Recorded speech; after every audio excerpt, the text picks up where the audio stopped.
Hello, Facebook friends. It's Carla, your online doctor, with today's Live in 5. Today is Thursday.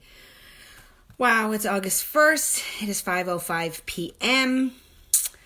Oh my God, the summer is flying by. I don't know about you guys, but there's a lot of getting ready for school happening. Wow. Hello, Paul. Thanks for watching. Okay, so today, this is really a topic I should have started on a Monday because it's going to go probably 4 or 5 days. We're starting to talk about CBD. Okay, with the ever-increasing popularity of this substance, the marketplace has been flooded with hype-filled claims and benefits of this natural miracle drug. We can actually find CBD in baked goods, in lotions, in facials, in candy, and just about anywhere and everywhere. Hi, Tina. Thanks for watching. So what exactly is CBD and what is all the hype about? So CBD stands for cannabidiol. It's a chemical constituent from the cannabis sativa plant. Hemp and marijuana are both varieties that come from the same species of plant. Okay, so understand that. It is the same plant species that makes hemp and marijuana. Now, think about it this way. Just like a German Shepherd and a poodle are both part of the species Canis lupus familiaris, they're both dogs, but clearly very different. But based on science, they can breed together. Okay, a poodle and a German Shepherd can breed together because they are the same species. The same is true of hemp and marijuana. They can breed or cross-pollinate, as it would be with plants. So they are considered the same species. Okay, but they have very different and distinct properties. Hello, Susan. Hello, Simone. Okay, so let's continue. CBD is the second most abundant cannabinoid on or in the cannabis plant next to tetrahydrocannabinol. That's THC. Okay, so the two most common in the cannabis sativa plant, the two most common cannabinoids are THC and CBD. So what is a cannabinoid? It is a compound that interacts with a part of our body which is existing already. It's called the endocannabinoid system. Okay, it's basically these substances interact via specific receptor sites. Now, the endocannabinoid system exists in our bodies similar to our central and peripheral nervous systems. Our bodies make neurotransmitters called anandamide or 2-AG, those are endogenous cannabinoids, that actually bind to receptors along this endocannabinoid system. Similar to how endorphins may bind to the central nervous system or serotonin may bind to the peripheral or central nervous system, these are naturally occurring things that make our bodies work the way they're supposed to work. Now, CBD and THC are naturally occurring substances that bind to this similarly to how opium, which is a naturally occurring substance, binds to a central nervous system receptor and creates a response.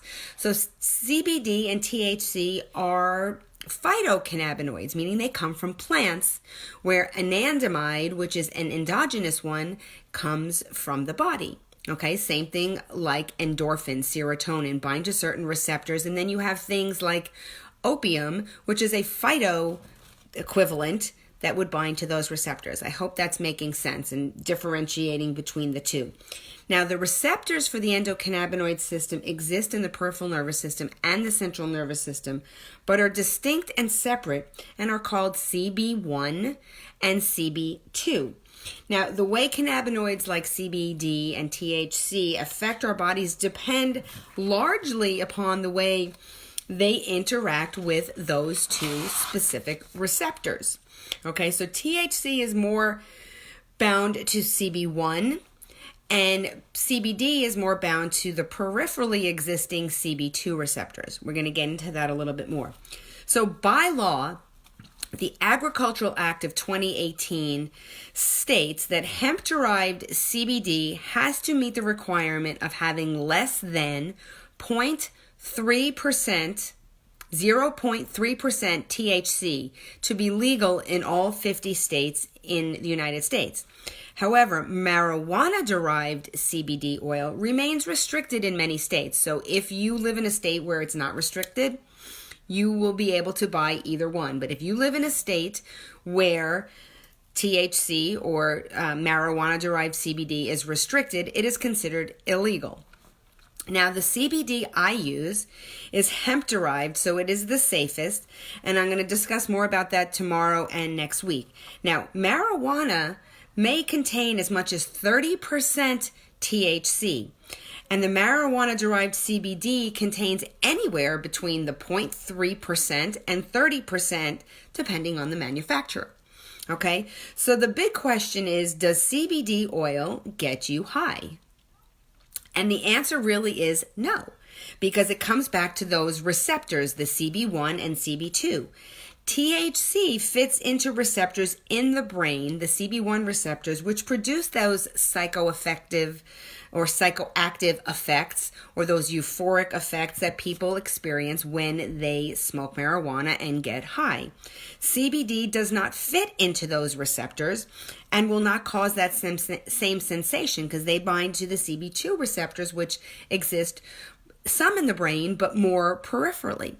Okay, so we're going to talk more over the coming days about drug testing for CBD or THC. We're going to talk more about differences between hemp and marijuana. We're going to talk, I'm looking at my notes, we're going to talk more about what a full spectrum product is, what a broad spectrum product is, what a CBD isolate is. We're going to talk about dosing. We're going to talk about safety. We're going to talk about all kinds of things, because this particular product, CBD, this phytocannabinoid, has a ton of uses and a ton of benefits for a lot of people when purchased from the right company and used the right way.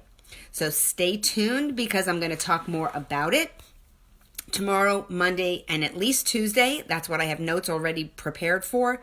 It may even go into Wednesday. So I hope this made sense. If you have any questions, go back and listen to it again. And if you still have questions, put them in the comments or send me a message. I'd be happy to answer them. So I hope you guys are having an awesome day, and I will see you again tomorrow for another Live in 5.